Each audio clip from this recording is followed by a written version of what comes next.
Buckingham Palace, the London home of the British royal family. It was here in 1948 that a son was born to Princess Elizabeth, elder daughter of King George VI and heir to the throne.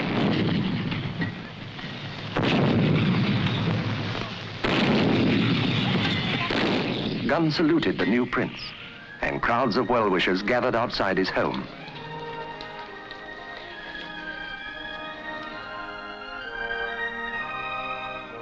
He was christened Charles Philip Arthur George, and 4 generations of his family were present. The robe he wore was a family heirloom made for Queen Victoria's children.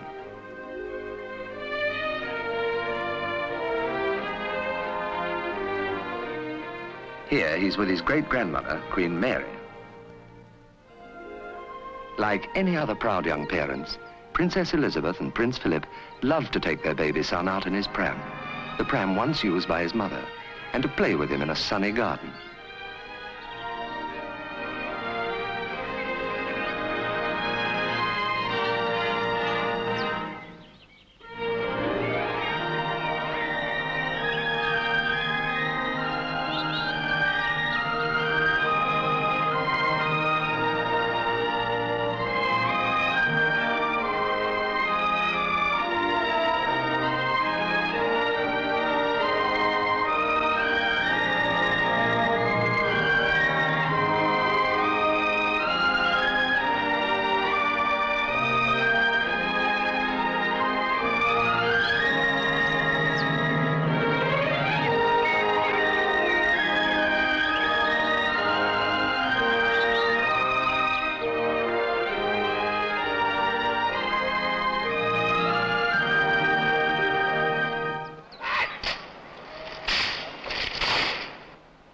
But for Prince Charles's mother, there were other duties.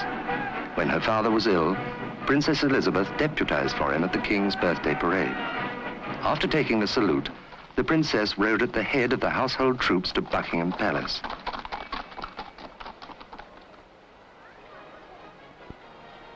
As she took up her position at the gates, her small son and the rest of the royal family looked down with pride.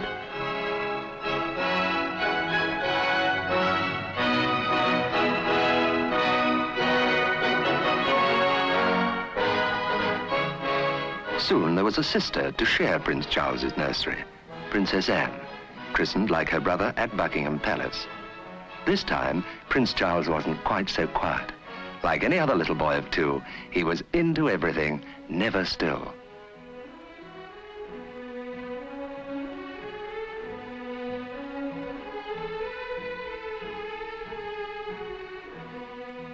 The young family had settled at Clarence House, close to the palace, and Prince Charles continued his ordinary happy childhood. On his 3rd birthday, he went out in the park. He had a lot of friends, his nanny, the policemen and soldiers, the servants and household, and many friends of his own age too.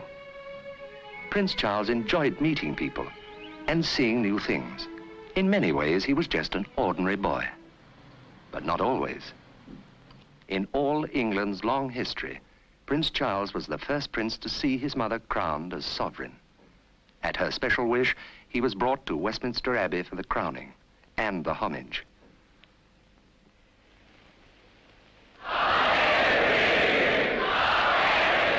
He saw his father, too, kneel to do allegiance to his mother, the Queen.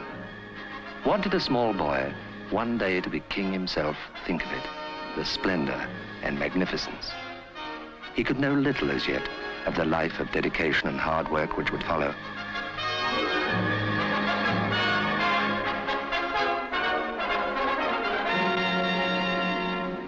A life which brought separations, but happy reunions too. Prince Charles and Princess Anne were the first members of the royal family to voyage in the new royal yacht Britannia when they sailed to join their parents returning from a world tour. The Queen Mother and Princess Margaret came to see them off.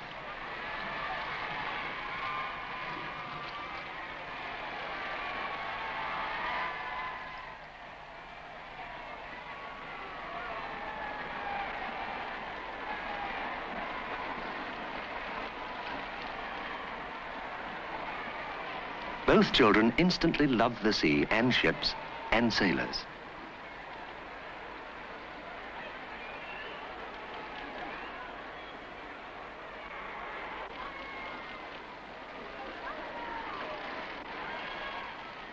But soon it was time to sail, and the royal children came on deck to wave goodbye to the Queen Mother.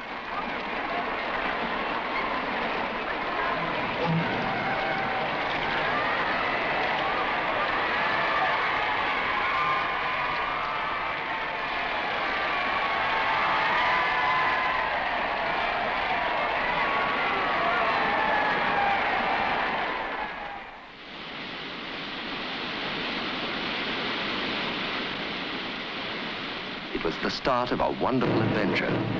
Everything was new. The destroyer escort, the other ships, and the first sight of Malta. The prince and princess were met by the governor. Already they had learned the formal manners for such occasions.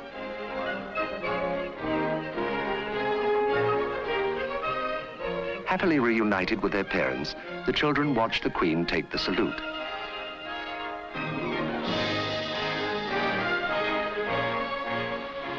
Soon it was time to leave Malta and sail west to Gibraltar, the rocky fortress which guards the entrance to the Mediterranean.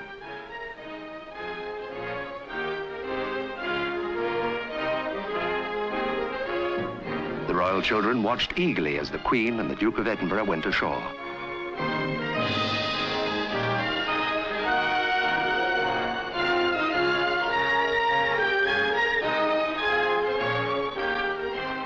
Both children were full of questions as the impressive keys were delivered to the Queen by the governor. More questions for the two leading stokers chosen from volunteers as guards, companions, and friends. The famous Barbary apes on the rock were exciting to visit.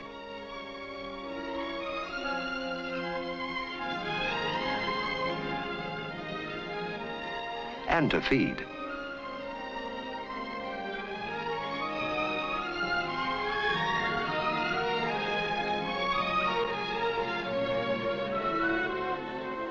This was a day Prince Charles and Princess Anne would never forget, feeding the apes high above the harbour at Gibraltar. Homeward bound, and there was plenty to see sailing up the Thames to London. To the cheers of the crowds, Britannia passed under Tower Bridge into the Pool of London, and from the special saluting bridge, the royal family waved back.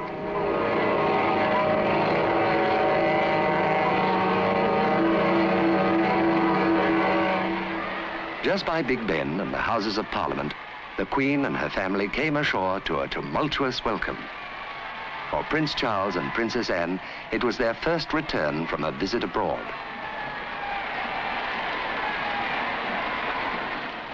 It was their turn to give a welcome when the Queen Mother came back from her tour of Australia and New Zealand.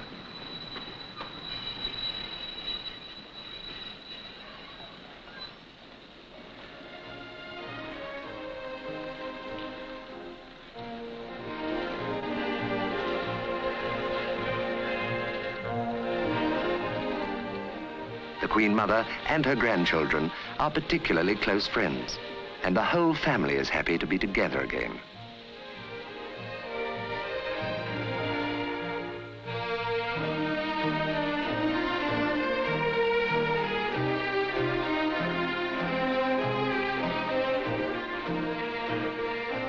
Wish I had a uniform like that.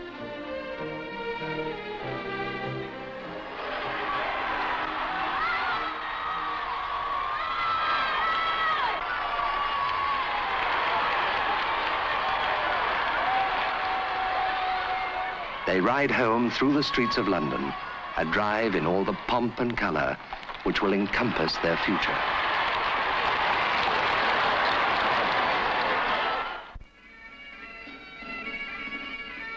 Pageantry of another kind in Scotland. At Braemar there are pipers and Highland games. The skilled sport of throwing the hammer is popular. Another treat is the horse show at Windsor, although the English weather can be chilly. All the royal family, including the children, are knowledgeable about horses.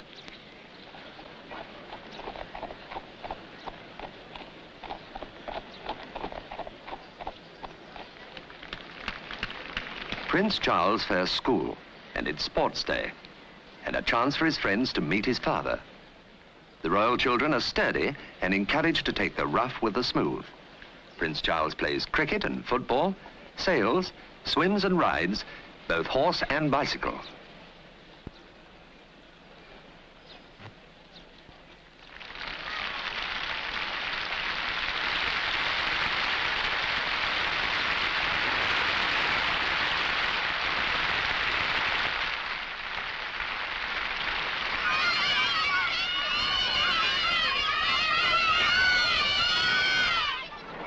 And now a second and bigger school. The first day of term, and for most of the boys a return to the familiar round. A chance to bag a good desk for the early comers, and old friends to meet again.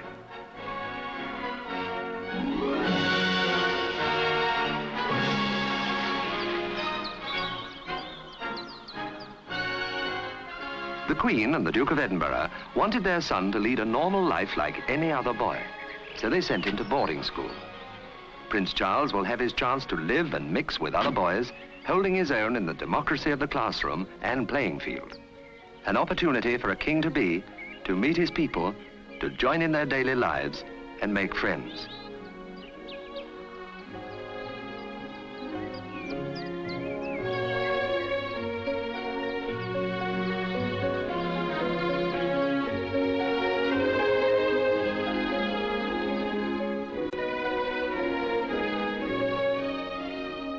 In the holidays, he sometimes goes sailing with his father and Arthur Fox, the famous yacht designer.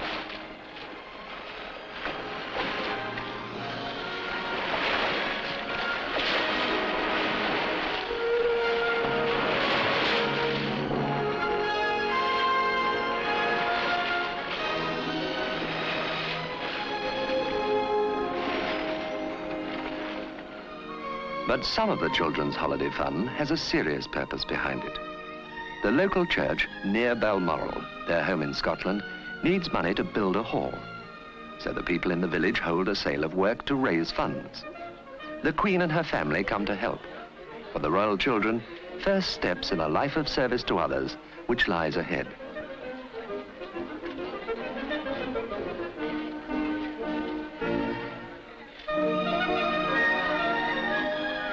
There are plenty of customers for the Queen behind the counter.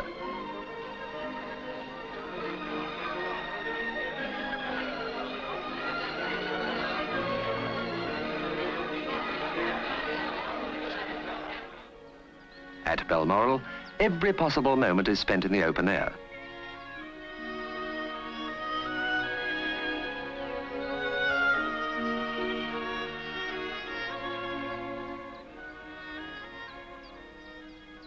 The ponies are brought on holiday too. The bigger one is called Greensleeves and the other William. It is one of the children's greatest joys to be with them and look after them.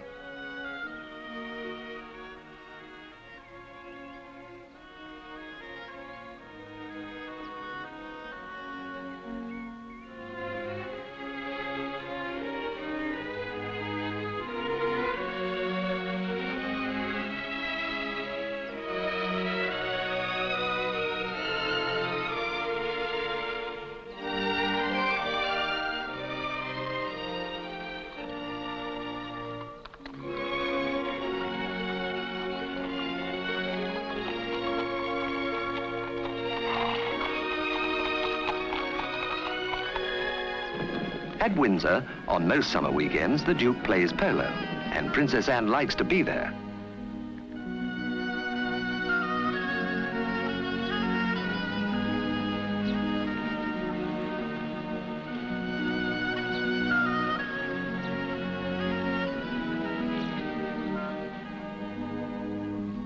Whenever possible, the family tries to stay together.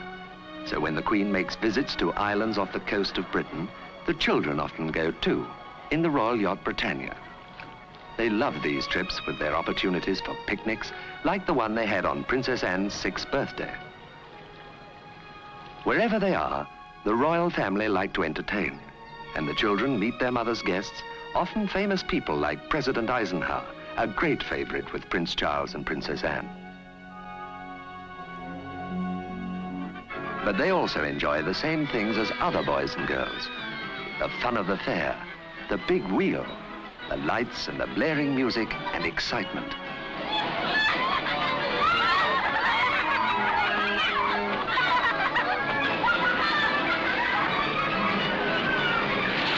The scary thrill of the dark ride through the unknown perils of the ghost train.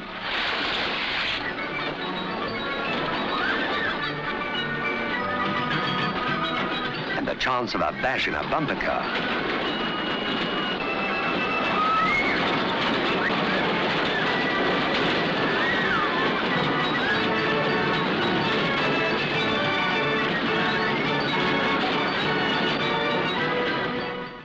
Once more the guns sounded, this time for the birth of Prince Andrew.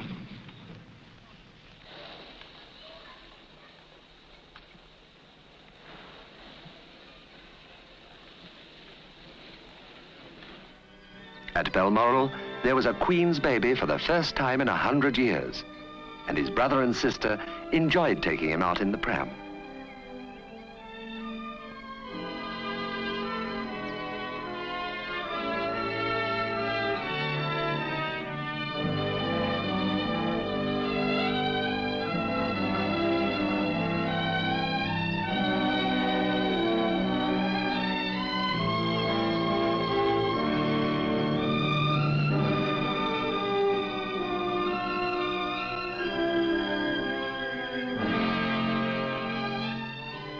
Now the family is all together, and as in any other happy family, the baby is the center of interest. Like his brother and sister, secure in the affection of their family, he is enjoying the greatest heritage that any child can have.